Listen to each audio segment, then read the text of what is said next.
عورتوں کا ہاتھ اٹھانا اگر دوپٹہ کے اندر سے ہو تو کوئی حرج ہے یا نہیں؟ ایک سوال۔ جو عورتیں ہیں یہ مردوں کے لیے نہیں ہے، نماز میں ہاتھ اٹھاتے ہیں نا، تو نماز میں جب وہ ہاتھ اٹھائیں گے تو وہ اگر اندر سے باہر نکال کر کے ہاتھ نہیں اٹھائیں، اندر سے، ان کو تو ہاتھ کان تک اٹھانا نہیں ہے، عورتوں کو کہاں تک اٹھانا ہے؟ صرف سینے تک اٹھانا ہے، کندھے تک یا یہیں تک۔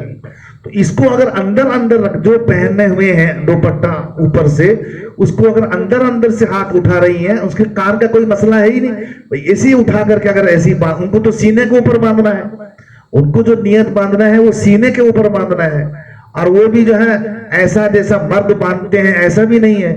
مرد جو ہے کلائی کے اوپر 3 انگلی رکھتے ہیں اور باقی اس کا حلقہ بناتے ہیں، یہ مرد کے لیے ہے، ایسا کرتے ہیں، اس کو پکڑتے ہیں دائیں ہاتھ سے بائیں ہاتھ کے اوپر رکھتے ہیں، کلائی کو ایسا پکڑتے ہیں اور 3 انگلی کو اس کے اوپر بچھاتے ہیں۔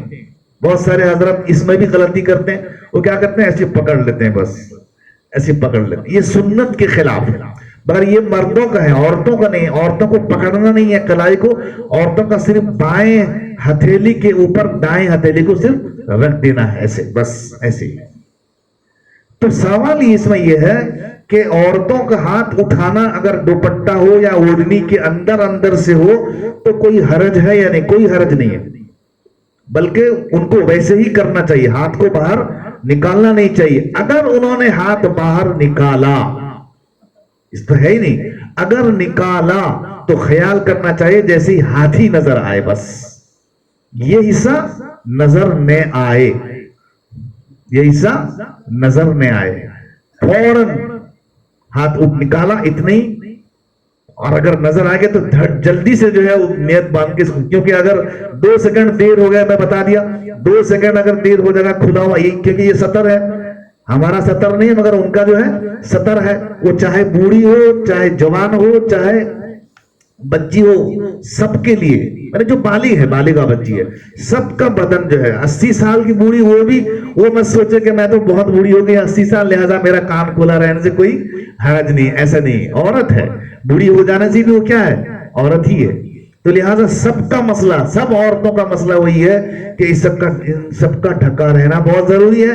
اور یہ جو ٹخنا ہے، ٹخنے کے نیچے جو پیر ہے یہ سطر میں نہیں ہے، یہ کھلا رہے، کوئی حرج نہیں ہے۔ کوئی عورت اگر ایک دم ڈھانک کر کے پڑتی ہے تو اس کے لیے اور بھی اچھا ہے، لیکن ٹخنا نظر نہیں آنا چاہیے۔ ٹخنا کہتے ہیں کس کو؟ ہمارے زبان میں کیا بولتے ہیں اس کو؟ ایڑی، ایڑی کے اوپر جو ہڈی ہے، ابھری ہوئی ہڈی، ٹخنا اس کو اردو میں بولتے ہیں۔ وہ ٹخنا جو ہے اس کا جو پاجامہ ہو یا اس کا جو ساڑی وغیرہ ہو سب نیچے ہو، ٹخنے کے نیچے ہو، زمین میں لگ رہا ہو، تب جا کر کے ضروری ہے، ٹخنا نظر نہ آئے۔ مسئلہ یہ ہے کہ ٹخنے سے اوپر ہو لیکن ٹخنا اگر نظر نہ آئے تو بس کام ختم، یہ بہت ضروری ہے۔ 3 نمبر دیکھیے، مرد حضرات اگر کان جھکا دیں اور چادر کے اندر سے ہاتھ اٹھا کر باندھ لیں تو کوئی حرج ہے یا نہیں؟ یہ تو ہو گیا مردوں کا، وہ تو عورتوں کا تھا۔ یہ مرد سردی کے موسم میں، جاڑے کے موسم میں چادر اڑتے رہتے ہیں، تو وہ کیا کیے؟ ہاتھ اور نکالے نہیں، چادر کے اندر سب ایسے لپٹے ہوئے، وہ ہاتھ جو ہے چادر سے نکالے نہیں۔ تکبیر کہتے وقت میں کان کو جھکانا پڑے گا، ذرا سا نہیں جھکا گا، اگر ایسی کھڑا رہے گا تو ہاتھ کو پھر پائے گا نہیں وہاں تک، تو لہذا کان جو سر کو جھکا دیا اور اسی اندر سے کان کو جو ہے چھو دیا، جاڑا لگتا ہے، چھو دیا اور وہیں پر اندر سے نیت باندھ دیا، ایسا کر لیا۔ ایسا نہیں کرنا چاہیے، کیوں؟ نہ اس لیے کہ جھکانا نہیں چاہیے تھا تم کو، کان کے بالمقابل ہاتھ کو اٹھانا چاہیے تھا تم کو باہر نکال کے، چاہے کڑاکے کی سردی ہو، اس سے کیا ہے؟ سردی میں صحابہ کرام سے زیادہ سردی کا علاقہ، وہاں پر بہت سردی، گرمی میں جائیں گے تب بھی صبح سردی لگتی ہے، تو لہذا ان لوگ کا ساتھ ہی کبھی بھی ایسا مسئلہ نہیں آیا۔